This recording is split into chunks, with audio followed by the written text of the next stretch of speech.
Hi my dear friends, നിങ്ങൾ എത്ര ശ്രമിച്ചിട്ടും ജീവിതത്തിൽ മുന്നോട്ട് പോകാൻ കഴിയില്ലെന്ന് തോന്നിയിട്ടുണ്ടോ എന്ന് നമ്മൾ സംസാരിക്കുന്നത് ആ തോന്നലിനെ കുറിച്ചാണ്.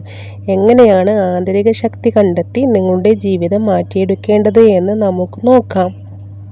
നമ്മളിൽ പലരും നമ്മൾ അറിയാതെ ചില ചങ്ങലകളിൽ കുടുങ്ങിപ്പോകുന്നു. അത് പഴയ പരാജയങ്ങളെക്കുറിച്ചുള്ള ഭയമാകാം, അല്ലെങ്കിൽ മറ്റുള്ളവരുടെ വിമർശനമാകാം. ഇതൊന്നും നിങ്ങളുടെ യാത്രയുടെ ഭാഗമല്ല, നിങ്ങളുടെ ലക്ഷ്യമല്ല. ഓർക്കുക, നിങ്ങൾ എന്തൊക്കെ ചെയ്യാൻ കഴിയുമെന്ന് ലോകം കാണുന്നതിന് മുമ്പ് അതാദ്യം നിങ്ങൾ സ്വയം വിശ്വസിക്കണം. ഒന്നാം ഘട്ടത്തിൽ വ്യക്തമായ ലക്ഷ്യം നിർവചിക്കുക. നിങ്ങൾ എങ്ങോട്ടാണ് പോകേണ്ടത്? ലക്ഷ്യം പേപ്പറിൽ എഴുതുക. അവ്യക്തമായ സ്വപ്നങ്ങൾ മാറ്റിവെച്ച് അളക്കാൻ കഴിയുന്ന കൃത്യമായ ലക്ഷ്യങ്ങൾ വെക്കുക. ചെറിയ ലക്ഷ്യങ്ങൾ പോലും വലിയ മാറ്റങ്ങൾക്ക് തുടക്കമിടും. ഇതിൽ രണ്ടാം ഘട്ടം എന്ന് പറയുന്നത് പരാജയങ്ങളെ പാഠമാക്കുക.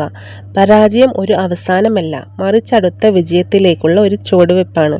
നിങ്ങൾ വീഴുകയാണെങ്കിൽ പെട്ടെന്ന് എഴുന്നേൽക്കുക. തെറ്റുകൾ ആവർത്തിക്കാതിരിക്കുക എന്ന ഒറ്റ കാര്യം മാത്രം ശ്രദ്ധിക്കുക. ഓരോ പരാജയവും നിങ്ങളെ കൂടുതൽ കരുത്തരാക്കുന്നു. ഇതിൻ്റെ മൂന്നാം ഘട്ടം എന്ന് പറയുന്നത് സ്ഥിരത നിലനിർത്തുക. പ്രചോദനം അഥവാ മോട്ടിവേഷൻ ഒരു വികാരമാണ്, അത് വന്നു പോകാം. എന്നാൽ സ്ഥിരത ഒരു ശീലമാണ്. നിങ്ങൾക്ക് മടിത്തോന്നുമ്പോൾ പോലും നിങ്ങളുടെ ലക്ഷ്യത്തിനായി ഒരു ചെറിയ കാര്യമെങ്കിലും ചെയ്യുക. ദിവസവും 10 മിനിറ്റ് മതി, അത് ഒരു ശീലമായി വളരും. ഇന്നു മുതൽ നിങ്ങൾ ഒരു മാറ്റത്തിന് തയ്യാറാണെന്ന് സ്വയം പറയുക. നിങ്ങളുടെ ഭൂതകാലമല്ല, നിങ്ങളുടെ ഭാവിയാണ് നിങ്ങളെ നിർവചിക്കേണ്ടത്. ഇപ്പോൾ തുടങ്ങുക. ഈ വീഡിയോ നിങ്ങൾക്ക് സഹായമായെങ്കിൽ ലൈക്ക് ചെയ്യുക. നിങ്ങളുടെ ഏറ്റവും വലിയ ലക്ഷ്യം എന്താണെന്ന് താഴെ കമൻറ്റ് ചെയ്യുക.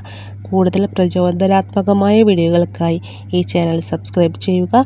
അടുത്ത വീഡിയോയിൽ കാണാം. ബൈ.